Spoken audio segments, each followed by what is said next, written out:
거룩하신 우리 아버지 하나님 감사합니다. 하나님, 오늘도 우리가 예배합니다. 우리 예배를 받으시는 하나님이 계시고 우리 인생을 끌어가시고 함께 하시는 하나님이 있게 감사드립니다. 주님, 말씀을 듣는데 여전히 우리가 아둔합니다. 깨닫게 하셔서 이 인생 속에 주님이 기뻐하는 것을 따라갈 수 있도록 오늘도 역사하시고 함께하여 주시옵소서. 감사하며 예수님의 이름으로 기도했습니다. 아멘. 하나님의 말씀 보겠습니다.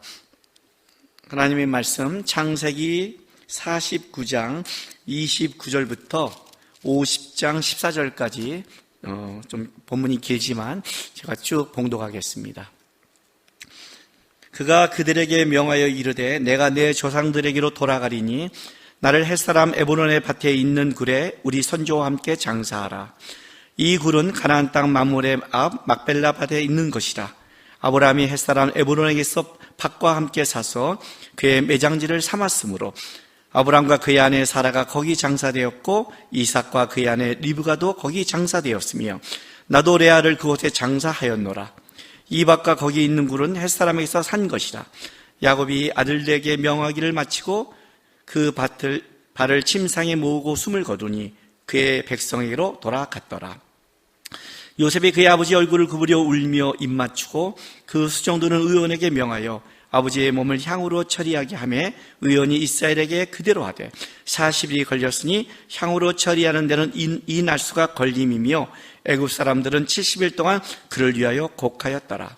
곡하는 기간이 지나매 요셉이 바로의 궁에 말하여 이르되 내가 너에게 은혜를 입었으면 원하건대 바로의 귀에 아뢰기를 우리 아버지가 나로 맹세하게 하여 이르되 내가 죽거든 가나안 땅에 내가 파놓은 묘실에 나를 장사하라 하였나니 나로 올라가서 아버지를 장사하게 하소서. 내가 다시 오리이다 하라 하였더니 바로가 이르되 그가 내게 시킨 맹세대로 올라가서 내 아버지를 장사하라. 요셉이 자기 아버지를 장사로 올라가니 바로의 모든 신하와 바로 궁의 원로들과 애굽 땅의 모든 원로와 요셉의 온 집과 그의 형제들과 그의 아버지의 집이 그와 함께 올라가고 그들의 어린아이들과 양떼와 소떼만 고센 땅에 남겼으며 병거와 기병이 요셉을 따라 올라가니 그때가 심히 컸더라. 그들이 요단강 건너편 아랏 타작마당에 이르러 거기서 크게 울고 애통하며 요셉이 아버지를 위하여 7일 동안 애곡하였더니 그 땅 거민 가나안 백성들이 아담마당의 애통을 보고 이르되 이는 애굽 사람에게 큰 애통이라 하였으므로 그 땅 이름을 아벨 미스라임이라 하였으니 곧 요단강 건너편이더라. 야곱의 아들들이 아버지가 그들에게 명령한 대로 그를 위해 따라 행하며 그를 가나안 땅으로 메어다가 마므레 막벨라 굴에 장사하였으니 이는 아브라함이 헷조 속 에브론에게 밭과 함께 사서 매장지를 삼은 곳이라. 요셉이 아버지를 장사한 후에 자기 형제와 호상꾼과 함께 애굽으로 돌아왔더라. 아멘.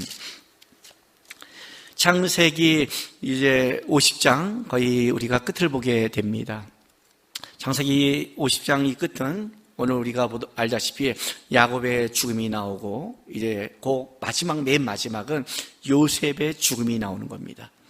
창세기란 이 거대한 앞에 성경 맨 처음에 있는 천지창조를 비롯해서 죄와 타락을 시작해서 간 그 본문은 창세기의 마무리를 뭘로 끝내냐면 하나님이 선택한 사람 야곱의 죽음과 또 요셉의 죽음으로 마무리합니다. 어떻게 성경을 이렇게 보면 용두삼이 같지만 왜 말씀으로 천지를 창조하신 것이 야곱과 그냥 요셉의 죽음으로 끝나는 것 같지만 사실은 굉장히 중요한 메시지가 있는 겁니다. 오늘 저는 낮에 이제 상가집 가서 입관 예배를 드리고 오늘 오후에 왔습니다. 오늘 제가 오늘 정신없는 하루를 좀 지냈습니다. 그래서 이렇게 옷을 복장을 이렇게 싸다가 나도 모르게 옆에 십자가를 넣어야지 하고 내가 마커트에 항상 차는 십자가를 창에 놓고 성경책을 넣고 안경을 넣고 십자가를 놔두고 그냥 왔습니다. 와서 보니까 없는 거예요. 생각하니까 왜 없지? 생각하니까 지금 거기 넣지 하고 옆에 놔두고 성경 넣고 안경 넣고 마스크 쓰고 나온 거예요. 정신이 없는 거죠. 상가집 갔다가 뭐 했다가 교회를 갔다가 와서 하니까 정신이 오늘 하나도 없습니다. 오늘 저는 입관 예배 드리면서 오늘 또 죽음 앞에서 이렇게 보고 오는데 오늘 마침 또 오늘 본문의 말씀이 또 죽음에 대해서 깊이 생각하는 말씀입니다. 저는 저희 아버님, 어머님, 또 우리 장인 장모님을 다 천국에 가셨습니다. 개인적으로 부모님들을 다 하늘에 보내는 과정을 겪었고, 또 목사이기에 또 수많은 장례식에 가서 보기도 하고, 어떤 때는 같이 목사니까 입가는 그 한 데 들어가서 기도도 해주고 위로하고 합니다. 오늘도 그 입가는 데 같이 들어갔습니다. 상이 나가면 일단 교회는 정신이 없습니다. 누가 위로 예배를 해, 누가 입간 예배를 해, 누가 발인 예배를 해, 여러 가지를 얘기를 합니다. 네, 그때 담임 목사가 또 하는 건 다르지만 제가 어떤 때는 입간 예배를 의도적으로 들어갈 때가 있습니다. 왜냐하면 입간 그 예배, 입간식을 해본 분은 알겠지만 딱 들어가면 부모님의 또 이렇게 시신이 있습니다. 생애 마지막 얼굴을 보는 겁니다. 그것이 끝나면 이제 얼굴을 싸고 관에 들어가는 겁니다. 다른 말로 한다면 이 땅의 마지막 연을 끊는 겁니다. 하나님이 나에게 이 땅에 주신 하늘과 땅의 이 공간 속에 살아가는 시대의 삶 속에 우리가 의도하던 의도하지 않았던 우리는 하나님이 준 부모가 있고 자식이 있습니다.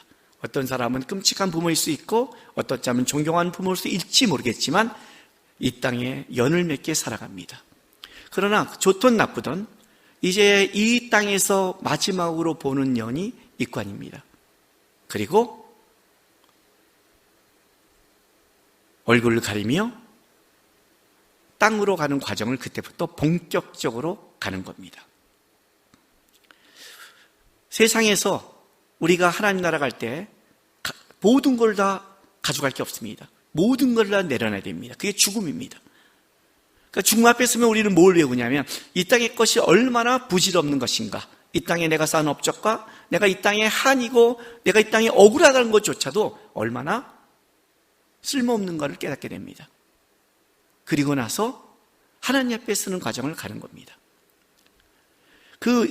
이 땅의 것을 끊을 때 가장 마지막 끈끈한 게 뭐겠습니까? 그게 가족이라는 거 아닙니까? 이제 그 가족이 마지막에 보고 그것마저도 너는 흙이니 흙으로 돌아가라는 과정 속에 얼굴을 덮고 이제 연을 끊고 그런 하나님 앞에 서는 걸로 모든 것이 끝나는 겁니다. 그게 죽음인 겁니다. 근데 세상 사람과 우리의 가장 큰 차이는 이겁니다. 세상 사람은 그 죽음을 끝이라고 생각하니까 그들에게 중요한 것은 어디냐? 이 땅의 삶입니다.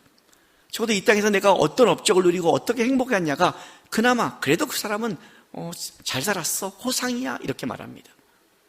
그런데 기독교인은 다릅니다. 여러분, 우리가 고등학교 고3이 졸업한다고 고등학교가 끝났다고 해서 그게 끝이 아니지 않습니까? 고등학교 이후에 대학교를 가든지 직장을 가든지 시작이라는 게 있지 않습니까? 그렇죠? 우리 남자들 군대 제대할 때 이거는 굉장히 후련한 끝이죠. 왜? 새로운 시작이 있으니까. 군대는 들어갈 때부터 나올 때를 계산하거든요. 자기가 딱 들어갈 때부터 벌써 나 며칠 남았다고 그래요. 우리가 야, 저 미쳤구나 이렇게 말하는데 들어갈 때부터 나올 때를 기대해요. 왜? 그게 끝이 아니라 새로운 시작이 있는 걸 알기 때문입니다. 기독교인의 인생관과 시간관은 뭐냐면 이 땅이 끝이 아니라 새로운 시작이 있다는 걸 믿는 겁니다. 그러면 이 땅이 끝이라고 생각하는 삶의 모습과 이 땅이 끝이 아니라 새로운 시작을 준비하는 것이라면 그 삶은 준비하는 것과 살아가는 과정, 죽음을 맞는 과정이 다른 겁니다. 그래서 죽음을 보면 이 사람이 땅의 것을 쫓은 사람인지 아니면 하늘의 것을 쫓는 사람인지를 가장 분명하게 판단할 수 있는 것은 죽음이라는 것 앞에 쓸 때 우리는 드러나는 겁니다. 저에게 있어 호상은 아주 간단합니다. 예수 믿었습니까?입니다. 이 땅의 연수가 짧을지 모르고 이 땅의 연수가 힘들지 모르지만 그가 예수를 믿었다면, 쉽게 말하면 고등학교 1, 2, 3학년 과정이 끔찍할지 모르지만 그 졸업 이후에 그가 원하는 대학을 갔거나 그가 원하는 직장에 가는 길이 열렸다면 야 됐어 이렇게 말하는 것처럼 나에게 있어서 호상은 예수님 믿었어? 이 문제입니다. 아무리 고3인데 전교 1등을 다 하면 뭐합니까? 학교에서 인정받으면 뭐합니까? 원하는 대학을 떨어지고 원하는 직장을 떨어지고 그 다음에 일이 안 풀린다면 그게 무슨 상관이 있겠습니까? 그래서 저는 딱 그걸 묻습니다. 예수님 믿었어요. 그러면 어떤 기도를 하냐면 어느 날부터 제가 이게 내용이 바뀌었는데 저도 이제 조금씩 나이를 먹어가고 죽음 앞에 이렇게 생각하다 보니까 어떻게 바뀌었냐면 마지막 이갈 때 그 시신을 향해 저는 속을 꼭 이렇게 그분한테 얘기합니다.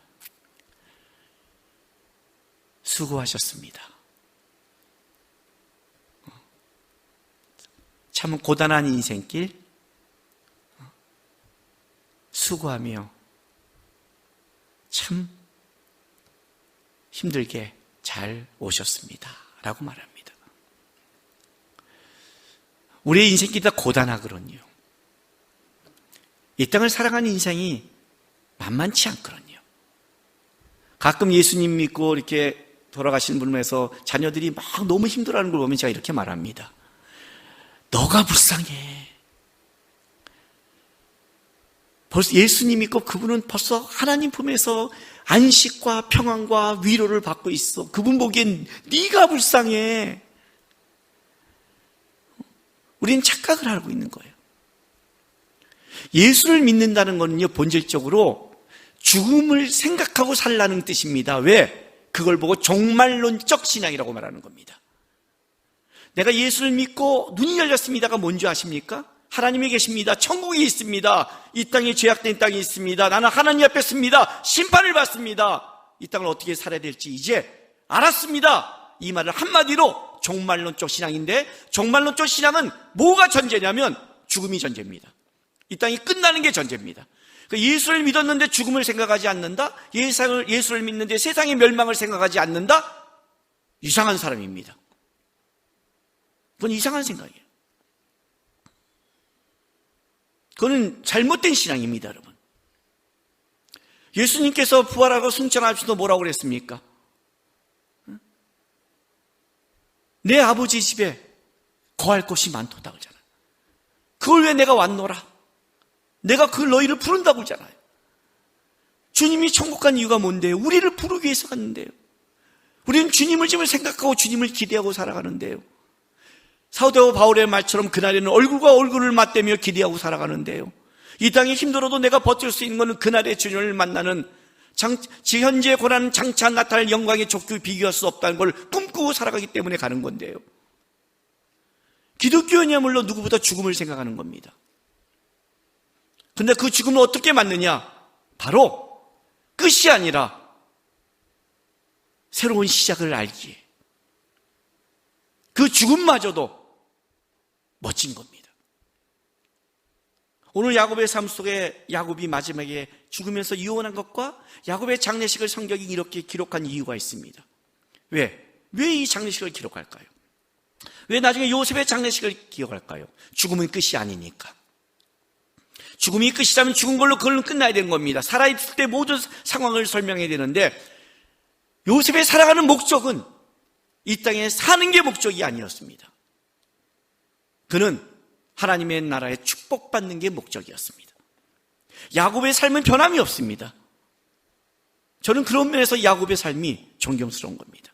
그가 물론 그의 야곱의 삶의 시작은 유치하고 성숙하지 못하고 깊지 못한 게 사실입니다. 축복의 땅에 축복을 받기 위해 엘사의 것을 뺏기 위해서 팥죽을 쓰면서 한 그런 야비한 생각, 축복을 받을 때 하나님의 그 믿음 없이 한 그런 미숙한 생각, 라반과의 싸움에서 진짜 성숙하지 못한 수많은 삶을 야곱은 보였지만 적어도 야곱은 한결같은 게 하나 있었습니다. 그것은 뭐냐면 하나님의 축복받는 축복자가 되고 싶었답니다. 에서가 잊어버렸던 것, 장자권의 의미가 모르는 것, 그 땅에 하나님의 땅에서 갖고 싶은 것, 그것은 야곱에게는 한결같았습니다. 적어도 야곱은 죽을 그날까지 변함이 없습니다. 나는 이 점이 하나님이 야곱을 사랑할 수밖에 없는 점이라고 생각합니다.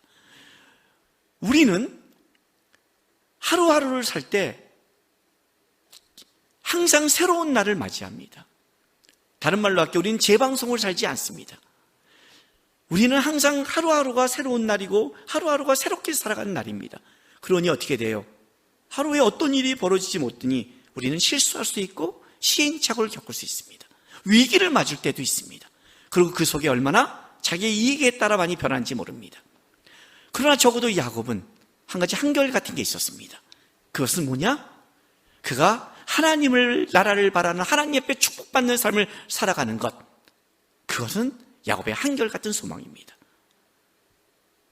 오늘 야곱이 죽으면서 그가 자식들에게 강조한 것 보세요, 여러분. 49장 29절부터 33절 말씀이 이렇게 말합니다. 그가 그들에게 명하여 이르되 내가 내 조상들에게 돌아가리니 나를 햇사람 에브론 밭에 있는 굴에 우리 선조와 함께 장사하라. 우리 선조. 왜? 이 굴은 가나안 땅 마므레 앞 막벨라 밭에 있는 것이라. 아브라함이 햇사는 에브론에서 밭과 함께 사서 그의 매장지로 삼았으므로 아브라함과 그의 아내 사라가 장사되었고 이삭과 그의 아내 리브가도 거기 장사되었으며 나도 레아를 그곳에 장사했노라. 이 밭과 거기 있는 굴은 햇사람에게 산 것이라. 계속 강조하는 게 뭔지 아세요? 우리 조상 아브라함이 하나님의 말씀을 듣고 믿음을 시작한 그분이 산 곳이다. 사서 삼았다. 하나님의 약속을 갖고 떠나서 그 땅 가운데 깃발을 꽂은 그곳이다. 그거를 사서 삼았다. 그래서 거기 아브라함과 사라가 잠들고 있고 이삭과 리브가도 잠들며 나도 레아를 거기 장사했다. 왜? 내가 거기 장사해야 될 땅이니까. 그냥 매장지가 아니다. 햇사람에게 샀다. 하나님의 약속을 따르는 첫 번째 우리 거다. 우리의 것이 꽂힌 곳이다. 그곳이다.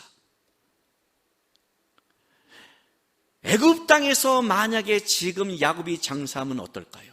어마어마할 거예요. 오늘 여기 50장 2절부터 3절 보세요. 그 수종들은 의원에게 명하여, 수종들은 의원, 주치의예요. 아버지의 몸을 향으로 처리하며 의원이 이스라엘에게 그들한테 40일을 걸렸어요. 향으로 처리한다. 이날 수가 걸림이면 애굽 사람은 70일 동안 그를 왜 곡과했더라. 왜 40일 동안 했을까요? 왜요? 썩지 않게 보존해야 되니까. 왜? 이제 이 무더위에서 가나안까지 그 길을 시신을 몰고 간다면 얼마나 오래 걸리겠어요? 여러분, 정승이 죽으면 사람이 안 오지만 정승집 개가 죽으면 사람이 온다고 그래요. 그 위세 때문에. 요셉입니다. 애굽의 총리입니다. 만약 요셉 집 개가 죽어도 올 거예요. 하물며 아버지입니다. 요셉이 그렇게 사랑하고 존경하는 아버지입니다.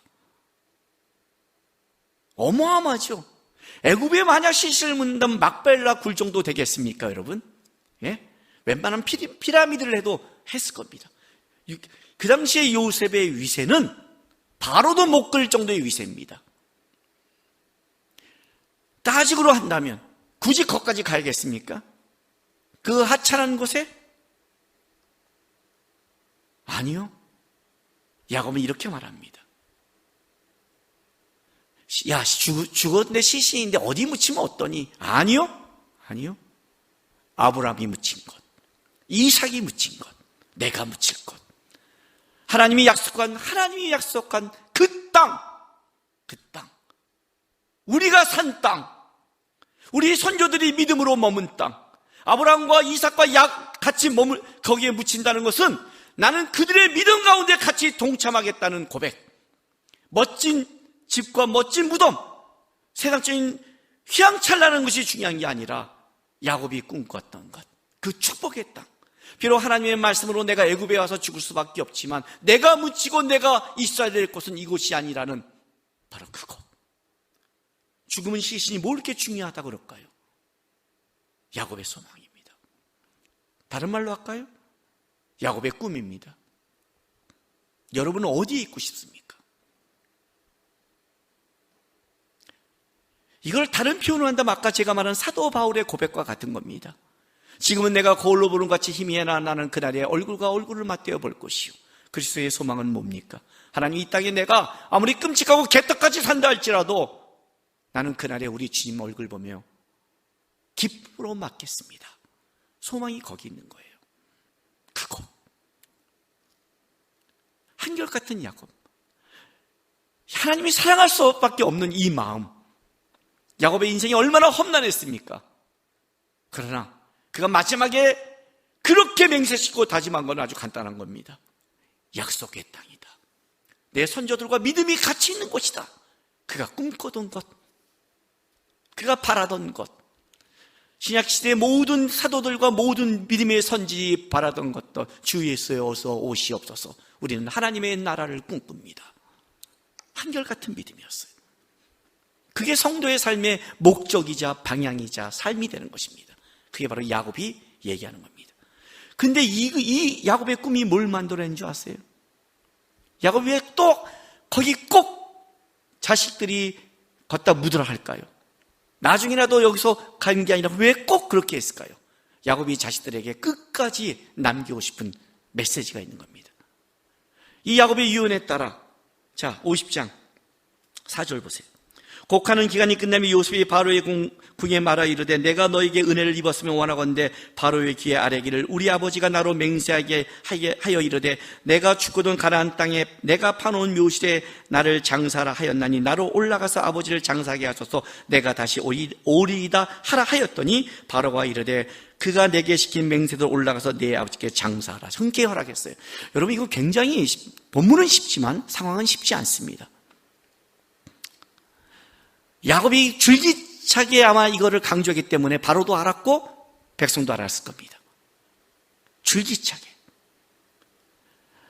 요셉이 바로에게 허락을 받습니다. 왜 그럴까요? 그냥 아버지의 장사를 지내는 그런 행령길이 아니기 때문에 그렇습니다.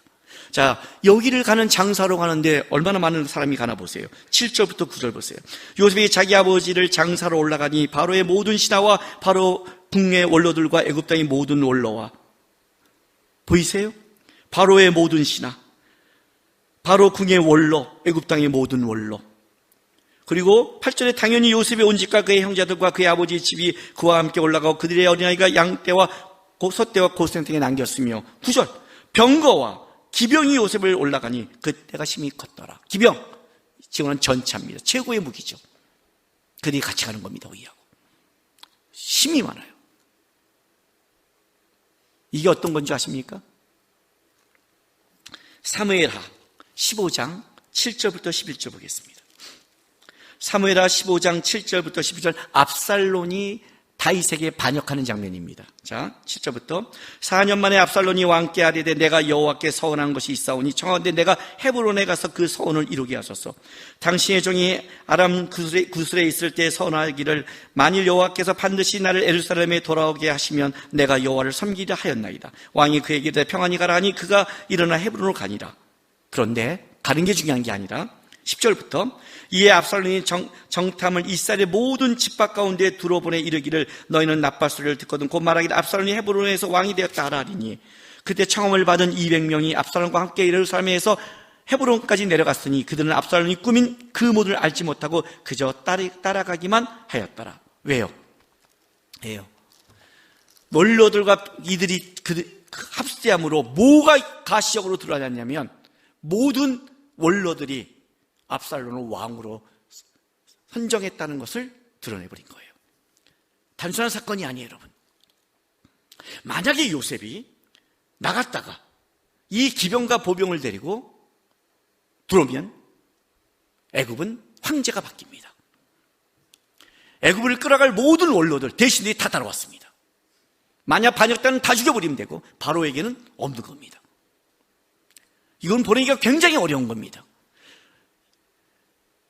그냥 상징적으로 요셉이 힘을 갖는 것과 실제로 요셉에게 모든 힘을 백성들에게 보여주는 건 다른 논리가 되는 겁니다. 아버지의 장사를 빌미로 나가버렸는데 여기에 애굽에 묻은 원로들과 대신들이 다 따라오리면 백성들 속에 요셉의 위상이 어떻겠습니까? 실제로 요셉이 그날을 구했는데 만약에 나갔다가 그 기병과 백성을 데리고 들어오면 우리 조선왕조 시작할 때 이성계 다 배웠잖아요. 다 배웠잖아요.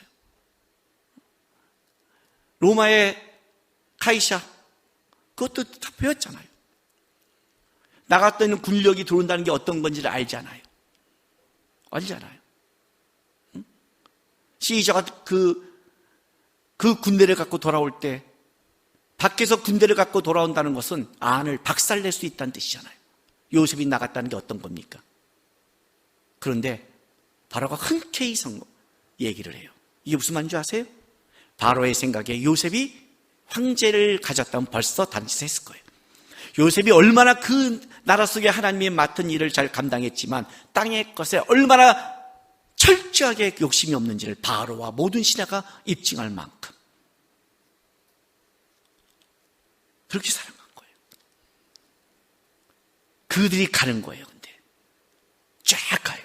그게 감으로 어떤 것이 이루어지는 줄 아십니까, 여러분? 자, 10절부터 볼게요.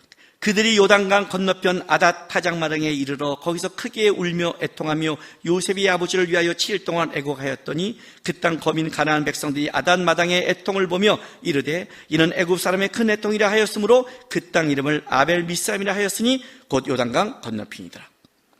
야곱의 아들들이 아버지가 그들에게 명령한 대로 그를 위해 따라 행하며 이렇게 왔습니다.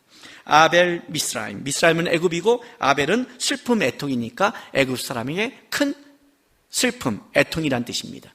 그 애굽 사람들이 크게 우는 것, 아닷 타작마당에 그것을 가나안 사람이 보는 겁니다. 지금 가나안의 소문이 쫙 났습니다. 아마 이 아닷의 타작마당은 아닷이라는 뜻은 가시나무란 뜻인데 아마 이 사람은 그 당시에 굉장히 부자였을 것 같습니다. 왜냐하면 이 많은 그 사람들을 할 수 있는 땅을 갖고 있는 것이라면 그 당시에 이름 있는 사람일지는 모르겠습니다. 어쨌든 거기서 함으로 소문이 났습니다. 가나안 사람도 알고 애굽인도 알고 요셉의 형제들도 알고 자녀들도 압니다. 뭘 할까요? 이들은 야곱을 메고 애굽에서 헤브론 막벨라 굴까지 가는 겁니다. 다 호상객들이죠.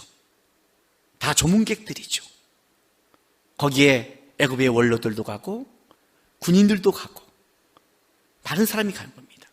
그리고 그것을 가는 가나안 사람들이 아마 난리가 났을 겁니다. 왜냐하면 군인들이 오면 처음에 전쟁할 놀랄 거 아니에요. 근데 그게 전쟁이 아니라 뭐예요? 야곱이 거기 시설한 바로 그곳. 아마 모든 사람이 알았을 거예요. 야, 무슨 일이 있었대? 애굽의 총리의 아버지가 저기 옛날에 아브라함이 산 아브라함 땅에 시신이 매장하러 왔대. 그래, 그 아브라함 땅에 아마 이걸로 모든 가나안 사람이 더 막벨라굴을 아브라함의 땅임을 알고 아마 애굽 총리의 아버지가 거기 있다면 아마 거기를 팔 생각도 못할 거예요. 무서워서 건들면 안 된다고. 그 정도로 가나안 모든 사람에게 소문이 났을 거예요. 출애굽 답사를 시킨 겁니다. 지금으로부터 400년 후에 이스라엘 백성들이 아마 다시 그 땅을 나와 그의 약속의 땅으로 가는 겁니다. 그런데 야곱이 자기의 신을 그곳에 묻으라고 명령함으로 뭘 하느냐? 자기 자녀들에게 12지파의 조상들에게 먼저 그의 발을 애굽에서부터 헤브론까지 그 땅을 밟아 나가면서 너희의 가야 될 땅을 밟게 하는 출애굽의 시작의 답사를 보여줍니다. 애굽 모든 사람에게 알려줍니다. 이들은 나가야 될 사람이라고. 요셉이 그런 총리를 갖고 있어도 그들은 애굽 땅에 머물 생각이 없다고. 그의 아버지가 글로 갔다고. 요셉도 그곳에 묻으라 했다고. 400년 후에 애굽 사람들이 이스라엘 백성을 붙잡고 있을 때 그것이 얼마나 잘못된 것인지를 처음부터 이것은 나가야 될 땅인 걸 애굽 사람들도 인정한 그것입니다. 가나안 사람들이 알고 있는 겁니다. 너희가 왜 400년이 지나고 여기에 들어와? 아니 여기에 아브라함과 이삭과 야곱이 묻힌 아브라함이 산 그들의 땅이 있는 곳이다. 그들은 여기를 올 것이다. 모든 가나안 족속에도 이것은 선포된 사건입니다. 야곱의 하나의 죽음이 그냥 애굽 땅에 묻혔으면 소망으로 끝났을지 모르지만 야곱이 그것이 헤브론 막벨라굴에 묻혀달라는 그 한마디의 말이 뭘 만들어냈냐면 그 소망이 그의 자손들이 그 땅을 밟아가면서 꿈을 꾸기 시작했습니다. 그래, 우리의 자손들이 결국 여기를 나가 이 땅 안에서 하나님이 지금은 막벨라굽을 아브라함이 사서 시작했지만 이 땅을 하나님이 주신 땅으로 만들 소망을 꿈꾸게 했고 그 땅을 밟고 돌아오면서 아마 그 자녀들에게 아버지가 간 그 자녀들에게 이렇게 갔다 왔다는 이제부터 출애굽의 이야기가 그들에게 전달되고 이 출애굽의 이야기가 계속해서 400년을 지켜왔기에 400년 후에도 이스라엘 백성들은 여전히 애국과 동화되지 않는 신앙을 지켜갈 수 있는 근거를 그 시작점을 야곱이 만들어낸 겁니다. 뭘로? 대단한 위협으로? 아니요. 죽음으로. 그 죽음으로. 깨어있는 죽음으로. 우리는 자기가 죽는다 그러면 정신이 없죠. 자기 죽음에만 정신이 없죠. 예, 이 말은 저에게도 굉장히 해당되는 말입니다. 저도 죽음을 문턱에 있지 않기 때문에 누구도 장담할 수 없습니다. 저는 뭔가를 시작할 때 끝을 생각하는 사람입니다. 마커스의 지도 목사가 됐을 때는 마커스를 하나님이 나에게 언제 끝나라고 할까? 그때 멋있게 끝내죠. 주님교회 담임 목사가 됐을 때는 내 은퇴를 하나님 앞에 멋지게 하죠. 왜냐하면 우리는 맡겨준 기간만 살아가는 것이다. 그 맡겨준 기간을 하나님이 주신 겁니다라고 고백하려면 내게 아닌 것처럼 잘 끝내야 된다. 최고로 맡겨진 것은 제 인생이겠죠. 이 땅에 준 나의 인생을 내가 살아가면서 내 죽음 앞에서 나는 어떤 고백을 해야 될까? 그래서 저는 좋아하는 찬양, 부르는 찬양, 깊이 생각하는 말씀이 죽음 앞에 쓴 자들의 것을 깊이 묵상합니다. 저는 제 컴퓨터에 보면 이렇게 알집이 하나 있습니다. 우리 가족 알집인데 만약 내가 불의의 사고로 죽으면 우리 가족이 그 비번을 알기 때문에 엽니다. 그러면 제 모든 그 은행부터 비밀번호 모든 게 다 거기 기록해 놨습니다. 그리고 유언장도 기록되어 있습니다. 뭐 여러분 좀 심파 같을지 몰라요. 이런 거죠.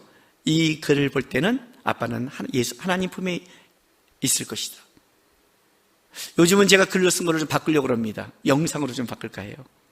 뭐 1년에 한 번씩 바꿔놓으면 되겠죠. 뭐. 영상이 요즘 좋더라고요. 가서 알집으로 넣어도 될 것 같아요. 말을 하면서. 어떻게 살았으면 좋겠다. 넣어놨습니다. 주님 앞에 어떻게 서야 될 것인가? 주님 앞에 어떤 모습을 할까? 거기에 뭐라고 썼냐면 아빠 장라 예배는 우리 아들 했습니다. 이 찬송, 요 찬송, 요 찬송을 불러달라고 그 찬송가도 결정해 놨습니다.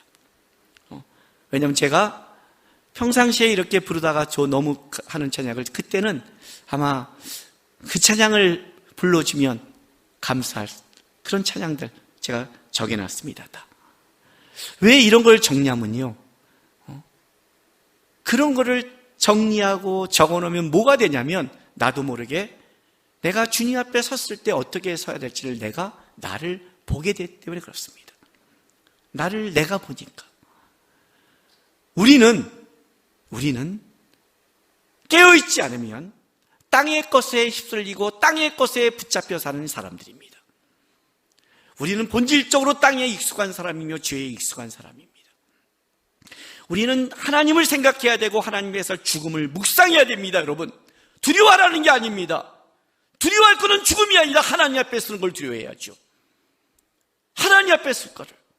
하나님 앞에 것을 두려워하면 적어도 우리의 입술과 우리의 말과 우리의 삶이 적어도 끔찍하게 말하고 끔찍하게 사람을 비난하고 비방하고 하나님이 없는 것처럼 살지는 않습니다. 여러분, 부족하고 죄송하고 어떤 때는 우리도 욕심을 부리지만 그러나 하나님을 생각한다면 우리 속에 두려움과 절제됨이 나타나기 시작합니다. 적어도 내 죽음이 하나님이 없는 것처럼 같은 인생을 살지는 말아야겠다. 적어도 내가 죽을 때 대단한 야곱처럼 이렇게 기가 막힌 메시지는 전하지 못할지언정 저분이 주님 안에 살았던 사람이고 주님을 꿈꿨던 사람이라는 그 메시지는 내 안에 가져야겠다. 왜? 그 마지막에 남긴 메시지가 내 인생의 전체를 대변하니까. 아무리 예수님 믿는 것처럼 살다가 마지막에 아닌 것처럼 살면 오히려 웃긴 거잖아요. 적어도 주님, 적어도. 누가 저한테 이렇게 묻습니다. 목사님, 목회 비전이 뭡니까? 제가 목회 비전이 뭐라고 말하는 줄 아세요? 71세 목사로 잘 은퇴하는 겁니다. 물론 저도 신학교를 시작하면서 처음에 시작할 때는 당신의 비전이 뭡니까? 그러면 그때는 젊은 절기에 진짜 배는 게 없는 거죠. 주님의 나라의 영광을 그때 막 붙이는 거죠. 그 어린아이들한테 너 인생의 꿈이 뭐니? 그러면 대통령이요. 세상을 변화시키는 애들이 뭔 말을 못 하겠어요. 그때는 그냥 신학교 들어가고 그러니까 들어가는 거예요. 아무것도 모르고 뜨거우니까. 지금은요. 나에게 하나님이 맡겨진 것을 적어도 충성되게 감당하고 목사로서 은퇴하는 것.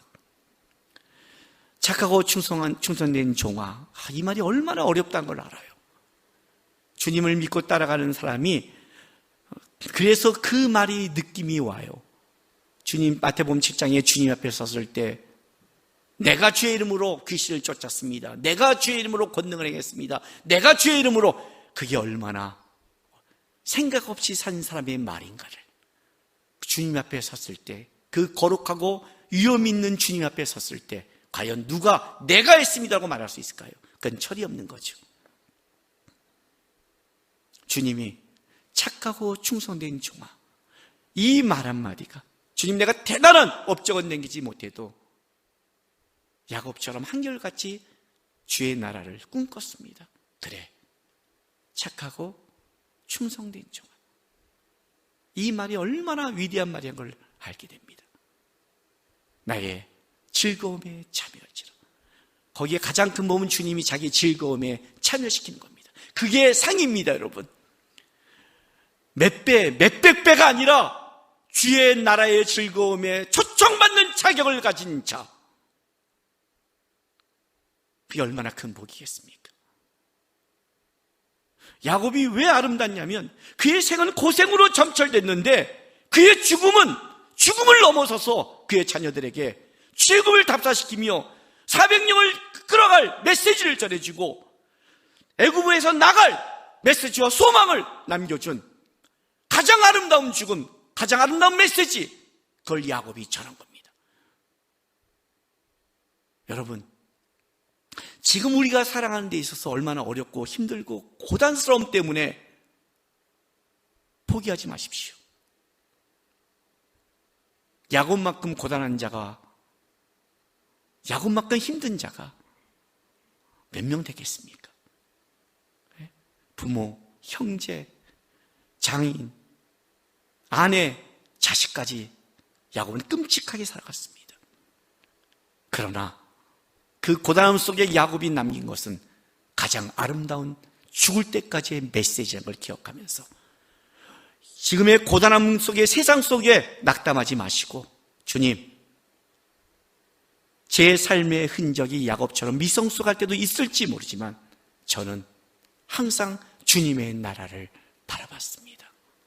내가 눈을 감는 그 순간에도 주님, 내가 살아온 것 때문에 억울하고, 살아온 것 때문에 비난하고, 살아온 것 때문에 붙들고, 내가 살아온 것이 좋아서 나는 행복했다는, 살아온 걸로 끔찍함과 행복을 얘기하는 자가 아니라 내가 주님을 바라보며 눈을 감을 수 있게 저는 행복한 사람이 있습니다 하는 여러분의 죽음이 남아있는 자들에게 메시지가 되는 삶을 살아갈 수 있도록 오늘도 주님을 꿈꾸며 주님 앞에 살아가는 여러분 되시기를 주의 이름으로 바랍니다. 기도하겠습니다.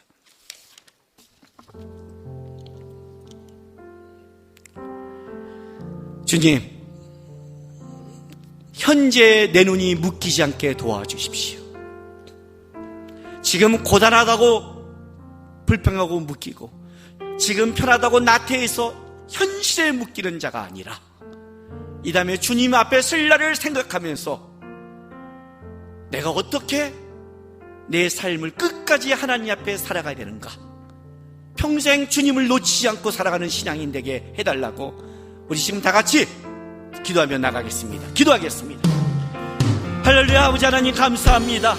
오늘도 하나님 우리가 세상으로 죄악으로 끝날 존재가 아니라 천국을 바라보며 주님 앞에 살아갈 수 있는 그리스도로 우리를 삼아주셔서 감사합니다. 하나님, 그리스도인이라는 것, 선택받았다는 것, 자녀가 됐다는 것이 얼마나 위대한 꿈입니다.